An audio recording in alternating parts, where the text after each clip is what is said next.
এই বাঁদরছানাটা জানেই না সে যাকে জড়িয়ে ধরে আছে সে তার মা নয়, বরং একটা খেলনা পুতুল।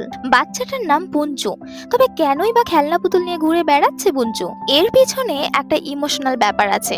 চলো তাহলে সবটা শেয়ার করি। 25শে জুলাই 2025 জাপানে জন্মগ্রহণ করে এই বাচ্চা বাদর পুঞ্চু। তবে জন্মের পর মা তাকে আর গ্রহণ করলো না, তাই একাকিত্বে থাকা পুঞ্চুকে নিয়ে আসা হলো জাপানের ইজিকাওয়া জুতে। তবে চিড়িয়াখানার মধ্যে এই মা হারা শিশু বাদরটিকে আক্রমণের শিকার হতে হচ্ছে। 6 মাসের এই ছোট্ট শিশু বানরটিকে যেন অন্য প্রজাতির এই বানরগুলো সহ্যই করতে পারছে না। ছোট্ট পুঞ্চুর তো মনটা অনেক খারাপ, তাই তার মন ভালো করতে কর্মীরা তাকে দিল একটি খেলনা পুতুল। খেলনাটাকে আঁকড়ে ধরলো পুঞ্চু। আমাদের সবার কাছে এটা খেলনা হলেও পুঞ্চুর কাছে এটাই তার মা। মাকে পেয়ে পুঞ্চু ভারী খুশি। এখন সে প্রত্যেকটা মুহূর্তে মায়ের সাথেই থাকে, মায়ের সাথেই খেলা করে, মায়ের কোলেই মাথা দিয়ে ঘুমায়। আর এই দৃশ্যই নেট পাড়ায় হয়ে গেছে প্রচুর পরিমাণে ভাইরাল। তাই তো এখন হাজার হাজার মানুষ পুঞ্চুকে দেখার জন্য লাইন দিচ্ছে। যদি সুযোগ হতো আমিও একবার পুঞ্চুকে দেখে আসতাম। তোমাদের এই ছোট্ট পুঞ্চুকে কেমন লাগলো অবশ্যই কিন্তু কমেন্টে জানিও।